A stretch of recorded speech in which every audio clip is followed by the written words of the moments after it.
A-hole for calling a woman a psycho for leaving a Bluetooth tracker in my car after our first solo date? My 42 wife passed away 2 years ago. We had been together since 1999. I was broken for a while and probably clinically depressed. I never sought treatment or anything. I was just not okay. I have recently decided that I am done being alone, so I asked my friends and family if they knew anyone that I might be interested in getting to know.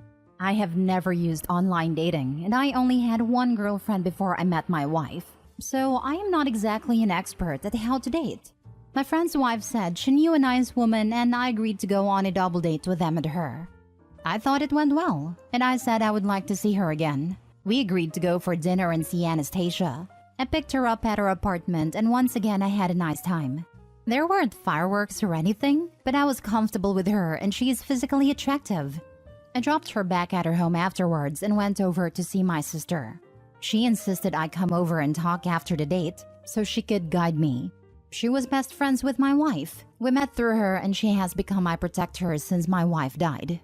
So, I'm having tea with my sister and this car pulls into the driveway. It is the woman I was out on a date with. I asked her how she found me and was kind of freaked out that she followed me. She said she had left an AirTag in my car so she could come over. My sister said that was creepy AF, and that if the sexes were reversed, the cops would be called. The woman tried to defend herself by saying that I already knew where she lived, so it wasn't that big a deal. I called her a psycho, and asked her to please take the tracker out of my car or I would call the cops.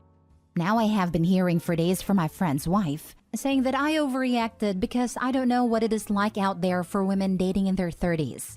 She says I'm being an a-hole for blowing it out of proportion, and that I should be flattered that this woman wanted to come into my home for whatever after 2 dates. I told her that I did not need any more help or advice from her, and blocked her. Am I the a-hole? Now for the top comments. Not the a-hole. This is not a dating technique. It's a violation of law. As for your friend's wife, she needs to go search her own car and reassess who's overreacting about what. The sister is right. If Opie pulled a stunt like that, the woman would have called the cops. If the woman didn't want Opie to know where she lived, she could have taken multiple steps to protect that piece of information. Opie should call the cops. A person who does this is not going to go away just because they were rejected one time. The fact that she's so casual about it, freely admitting what she did, suggests she's tracking a lot of people, and we all know AirTags come more than one to a pack. This is why her friend, Opie's friend's wife, needs to search her own car before excusing this behavior as just dating sucks. You know what's not hard for a woman in her 30s? Finding a married BFF. So what will her excuse be this time? Not the a-hole. As a woman, run. Run far and fast and don't look back. That's deceptive and controlling. It is rather impressive that she was able to stomp boundaries that weren't even established. If she wanted to come over, she could have asked, like an adult, like a sane adult. She doesn't get to make that unilateral decision by hiding a tracker on you. Your sister is right. Had you done that, cops would be involved. Everyone would be rallying behind her telling her what a stalker you are. Absolutely this is genuinely deranged. I have never heard of anyone doing this, and it's certainly not normal. Block and block any secondary people who think this is normal. Sending all best to Opie. Not the a-hole, obviously. Not the a-hole. Straight up. It is a lot more dangerous to date as a woman than as a man. That's factual. But there is no rational reason she would have left a tracker in your car. There is no rational reason for her to track you so she could see where you were / who you were with. An AirTag in her purse so her friends can track her? Absolutely reasonable and rational. Leaving that tag in your car so she can track you? That's stalking. I'd make a police report so you at least have a paper trail if she escalates her behavior. Next story. Am I the a-hole for not reminding my ex he was supposed to come over to see our daughter? I, 26 female, have a 7-year-old daughter. My ex, 28 male, wasn't involved in her life by his own choosing. But back in December, he reached out. It took some time, talking, and a little therapy, but he is back in our daughter's life for about 4 months now. We are working with the courts to establish paternity and for him to get custody. In the meantime, I've let him visit her at my place. He's taken her on day trips, Since getting a bigger apartment, he's had her spend the night. He was supposed to visit her Wednesday, have dinner with us, and watch a movie. We tried to do things, the three of us, per the therapist's recommendation, so she can see us get along. My ex said it'd be over around 6. He didn't show up. By 6:30, my daughter was hungry, so I fed her. I tried to put off the movie, but eventually let her watch it. She was disappointed about her dad not showing up. I put her to bed at 9. 11:30, my ex calls. Freaking out. He said he forgot we were supposed to have dinner. He only remembered because his girlfriend came home from work and asked how everything went. Rather than apologizing, he got mad at me and asked why I didn't call him. I said I'm not going to chase him down. I already spent 9 months doing that when I was pregnant, begging him to be in her life. I'm not going to do that now.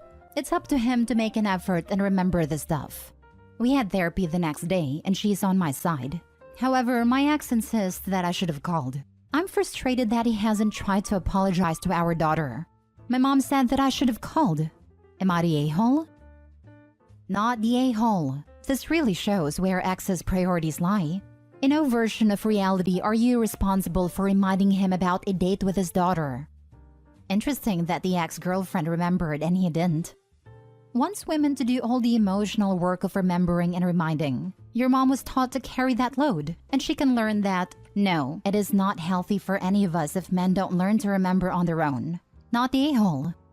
Not the a-hole. He's just mad his new girlfriend saw him for the deadbeat father that he is. Ignore your mom. Listen to your therapist. Yep, because you know that the girlfriend is the only reason is doing this anyway. Not the a-hole. It's not your responsibility to keep your ex in schedule. As a 28-year-old adult, he should take responsibility for himself and his time. One thought, maybe set up a shared calendar so when you have activities that are planned, it can go on the shared calendar. Not that you have to by any means, but just a thought to keep track for you and to eliminate any "I forgot" excuses from him. That's a good idea, actually. As someone who forgets a lot and uses a calendar app to remember, don't take the effort of making and filling the calendar for him. Tell him about it and let him use it. Otherwise, you will have to do all the work and will still be blamed if something is missed. Next story. Am I the a-hole for expecting my girlfriend to move in and listen to my rules? My girlfriend, 26 female, and I, 28 male, have been living together for a few months. Recently, I got some money after my grandpa passed and was able to buy a duplex. I put down 20%, and she and I agreed to split the mortgage, property taxes, insurance, utilities, etc. It comes out to $1,000 for each, and she agreed. But then she wanted to make changes to the house I don't agree with and bring her dog. Her dog has been living with her parents for the 3 months we moved into together in the place I rented before buying. She wants to bring him because he's her dog and her parents only agreed to let him stay with her temporarily. But I don't want the dog to move in with us and potentially damage the house. He isn't known to damage stuff as far as I know, but he does run around the house. And I want her to pay $100 extra a month for potential damage or $1,000 extra as a damage deposit. She's angry because we agreed on $1,000 and no damage deposit and feels like I'm making it too hard to bring her dog. She also wants to put a clothesline in my backyard and I find it weird and tacky.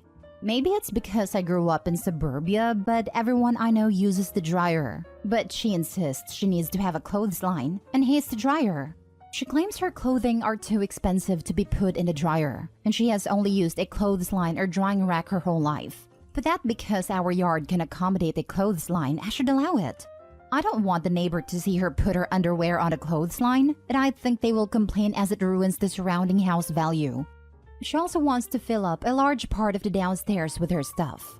Our place isn't very big, and she wants to bring her skis, rock climbing equipment like ropes, harness, etc., 2 bikes and her winter tires. She also wants to buy a mount to install for the bikes for the winter. She doesn't have many other things like clothes, but we don't have a big basement. It's like a half basement, and she wants to put her stuff downstairs. I want to convert the downstairs into a gym for me, but she wants to move her stuff out of her parents' place because they are going to downsize when they retire in a year or 2. I told her she needs to either not do these things, like the clothesline, or pay for the storage place and dog.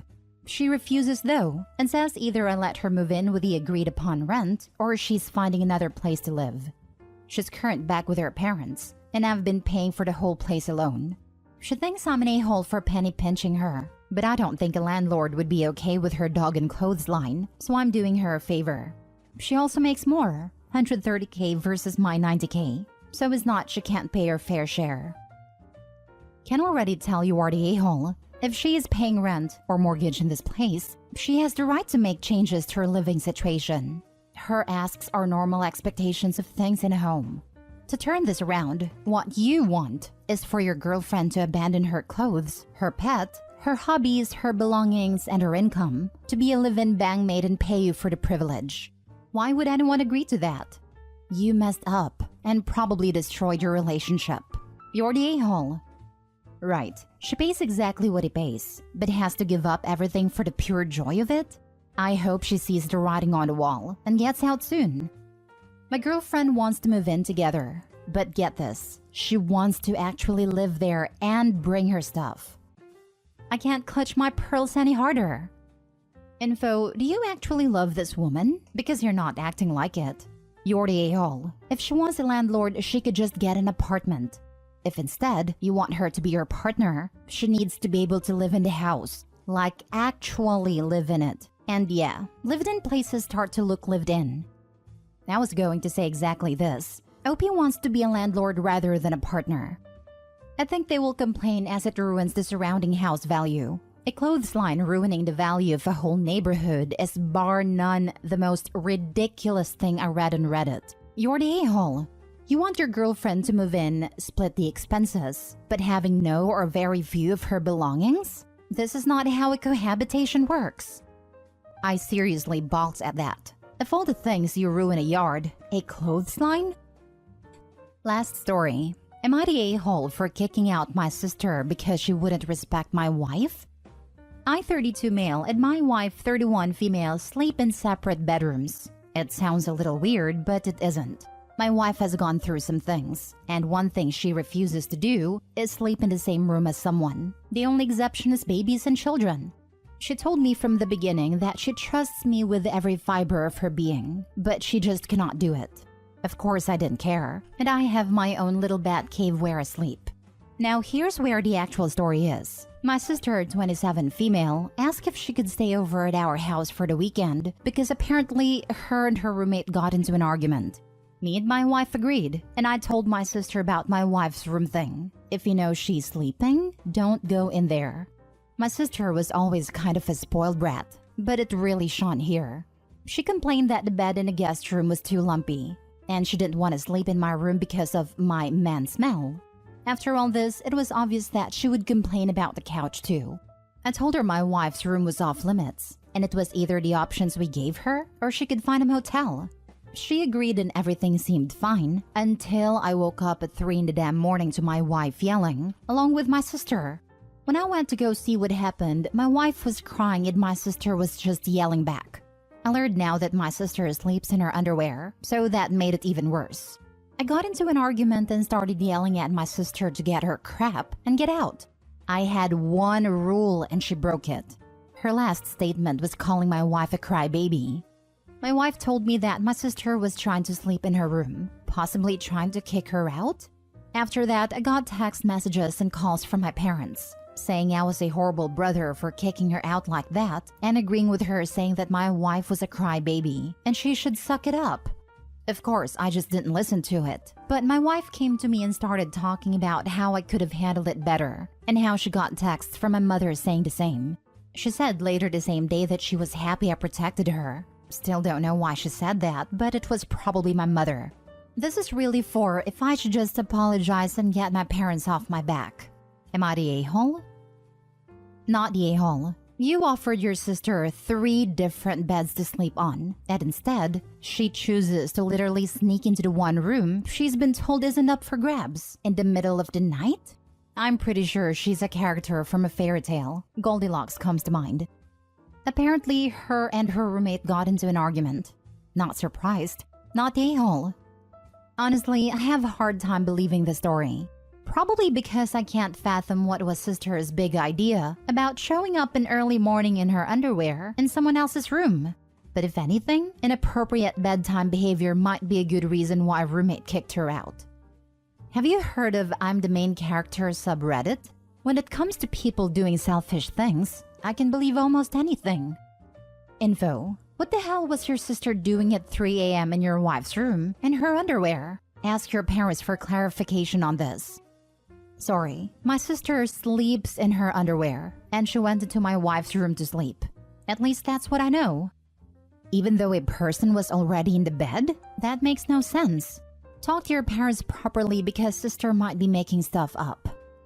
Your sister is absolutely unhinged. Your wife's trauma doesn't even play into this.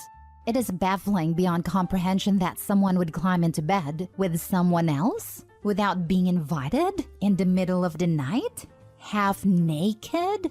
Not a-hole. I would be absolutely screaming. Yeah, I don't have hang-ups about sleeping in someone else's presence, and I'd start screaming too. I really don't think there's an innocent explanation for a grown adult crawling into bed with another grown adult who said they don't want her there.